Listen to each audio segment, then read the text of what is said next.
Welcome back to the Stephan Show. My name is Graham, and welcome to my show. And this morning I woke up, I knew it was going to be such a special day. There's like a tingling sensation of just, you can kind of smell it, of coffee in the air, of just, what's it smell? It smells like Millennial. It smells like money.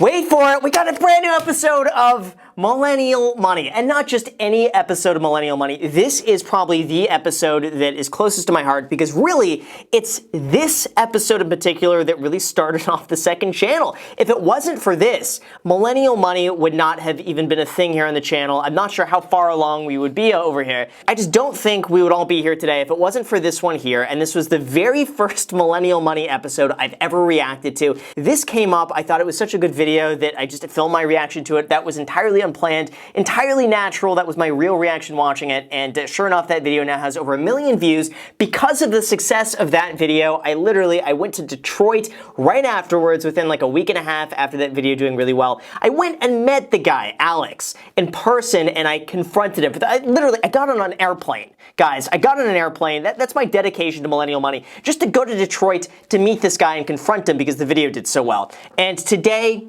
we have this video. It's called Update, Living on $280,000 a year in Metro Detroit. Wait for it. Millennial Money. And I gotta say, Alex is like such a stand-up guy. He's doing so well. His entire operation is just a 10 out of 10. So I'm curious to see how he is doing during this whole crisis. I can't say the word here because I don't want to get demonetized. But anyway, let's watch this video and see what's going on. Now, I am surprised, I have to say, this video was posted this morning and it only has 10,000 views. The last video that they did on this guy just blew up. It got like a few 100,000 views in the first few days, which at the time for CNBC was massive. Like, that was way better than any other video. And for me, this video did exceedingly well. So let's give this video a shot, see what this is all about, and what we can make of it. Having to lay off my employees was one of the most difficult decisions that me and my business partners have ever had to make. We had really no other option. Oh man, that's gotta be rough. I mean, here's the thing, like running your own business and especially employing other people and their livelihood is in your hands it's difficult. And when you're placed in a position where like sometimes you have to let people go if you just want the business to even survive in the first place, it is challenging. And I've knock on wood, I've never been in a position before where like, well, I've never really had any employees ever, but I've never been in that sort of position where you have to let somebody go like that. And I can't even fathom how difficult that would be. And I sympathize with what he's going through right now. It's got to be exceedingly difficult. Since I did my interview and my video for you guys last year, I have purchased some investment properties. So that has been able to like kind of keep me sustained as well. Good for him. I'm really glad, he's really made the most of this, and his $280,000 a year, by the way, as my recollection recalls, as I can recall, I think that was after taxes. So this dude was making a lot of money, and he was talking about investing a significant portion of that money as well, just besides his cars. I remember he had like this BMW i8 and he had this Mercedes G-Wagon, and I think I ripped him a new one for spending so much money every single month on cars. I think it was $4,200 a month this guy was spending on cars. And I'm sitting there thinking, why you doing that? Why you doing that? But you know what? He's making the money. I mean, he's making the money, he can afford it, and he's investing a significant portion of that. So, to each their own.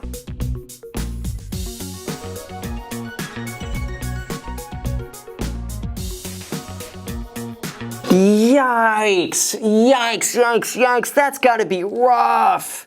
I can't imagine. And this is one of those things, honestly, that no one could have predicted. I mean, you always want to say, like, you should save, 6 months of your income, have 6 months worth of expenses on the side. Some people are really conservative and they want to have like a year's worth of expenses on the sidelines. This is one of those things where, like, in normal business projections, you would be like, okay, maybe our business goes down 50% in a worst case scenario. You would never in a million years think this is like overnight your income could stop entirely for no reason and no fault of your own. It happens. So that's got to be really tough. I still make on average about like $1,000 to $2,000 on Instagram monthly, and income through my hair care product line is around about $1,000.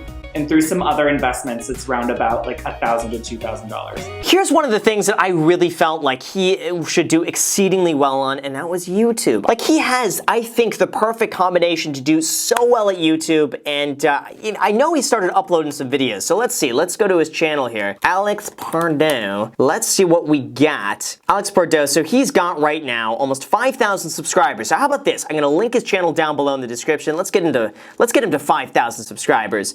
But Alex, you haven't posted in 3 months. And then before that, you posted 8 months ago, and then 9 months ago, and then 10 months ago. And basically, like, he posted a video that I loved, and this is right after we met. Got 35,000 views. How I made $100,000 selling Birkin bags.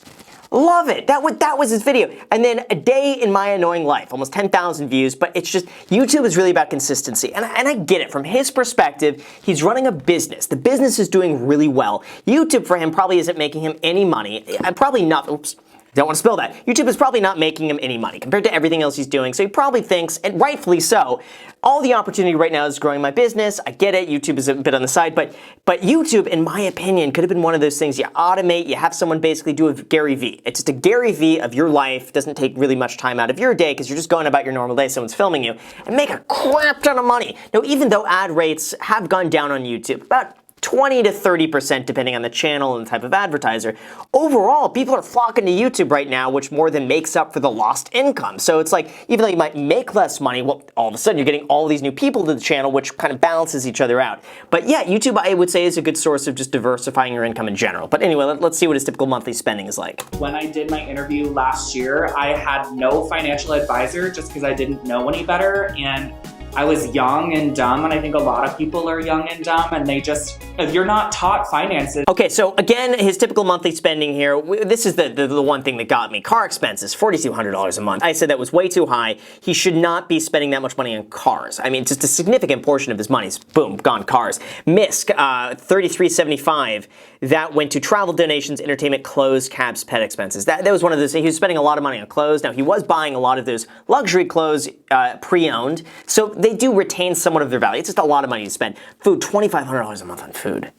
That's someone's mortgage payment on like a $300,000, $400,000 house is food. Too high. You know what, let's go over this because for anyone who didn't see that original video, this is gonna provide some clarification here. Rent and utilities, I thought it was funny. He spends more money on food than he spends on rent and utilities. Savings, $1,800 a month. That was something I'm like, you can't save $1,800 a month. You really gotta improve that. It should be, just flip it. Car expenses should be savings and then savings should be car expenses. Ideally, flip those. Phone, $230 a month, debt repayment. You know, a lot of this stuff, I said it was too much money. But anyway. Ugh, Jesus.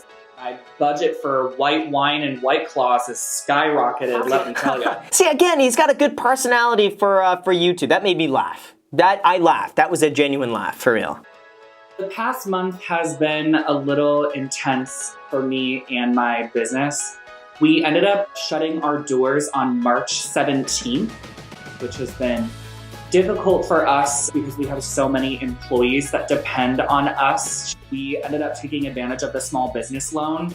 Yikes, that's gotta be really rough. Now, at least the good side of this. The good side of this is, from my understanding, if you claim unemployment, you can make a significant amount of money. I don't know how much they were making to begin with, but at least here in California, people can make up to $4,200 a month from unemployment. It's really smart of him to take that small business loan. I would absolutely have done that. He's doing everything right, in my opinion, that he could be doing given the circumstance. I am getting $362 a week from unemployment. It's definitely not covering what my income would be, but every little bit helps. I still have my hair care product line. I'm still doing some online education. Man, if I were him, I would double down on YouTube right now. I know I've beaten this as much as I can. YouTube, double down on YouTube. Right now, everyone should just double down on YouTube. But now let's see how much he's spending right now. Let's see. So I know you guys would be super proud of me that I have not been doing almost any food delivery services for the past year. I've really tried to focus on putting my money into other places. All right, so let's see. The car expenses went down a little bit, but still, man, still $3,850 a month for the car payment. Oh, it's just a lot of money. It's just a lot of money. Now, I want to know, though, how much he has in savings and everything like that. I think, because here's the thing. If he's got like 200 grand in savings, it wouldn't shock me to see $10,000 a month in estimated spending. Like I would at least be able to be, okay, fine, you got over a year's worth of expenses, I could deal with that. But, if you have 30, 40 grand in savings or investments or whatever, or liquid money, and this only lasts you a few months, that's the part that I would be concerned about. Savings, I would have liked to have seen the savings go up. I would have loved to have seen that go up. Housing, $1,600, fine. Food, $1,200 a month. It's still a lot, but we made an improvement. Insurance, $1,000 a month for health, life, and disability. Yeah, health and life insurance and disability, it could be a lot. Utilities, $300, that's okay. Dog expense, $300. Phone bill didn't really go down that much. Credit card, $25 a month. Streaming services, $24. If I were to look at this, I would say immediately cut the car expenses, up the savings, down the food, see if you can save some money on insurance, but otherwise, like the other ones, I think are acceptable. I'd like to keep about $20,000 in my checking account, and everything else I'm moving over into a higher yield savings account.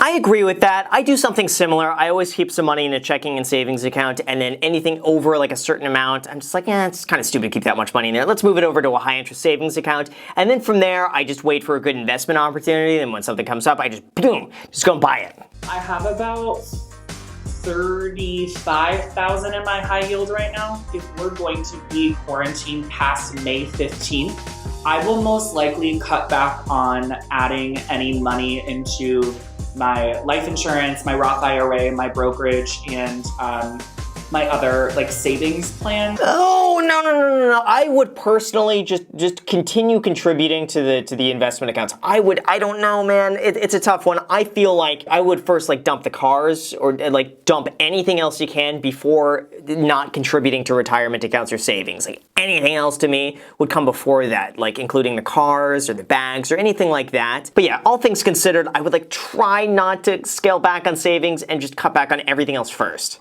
A couple thousand, I think it's like $3,000 on my credit card. I try as hard as I can to pay it off every month now, but because I'm not working, I'm not paying it in March and April. Ooh, no. Okay, so I'm assuming him saying that he's not gonna pay it. Okay, this could be, okay, I'm lost here. Okay, one, always make the minimum payment. That's a no-brainer. You're always going to make the minimum payment, so that way you don't have a ding on your credit report.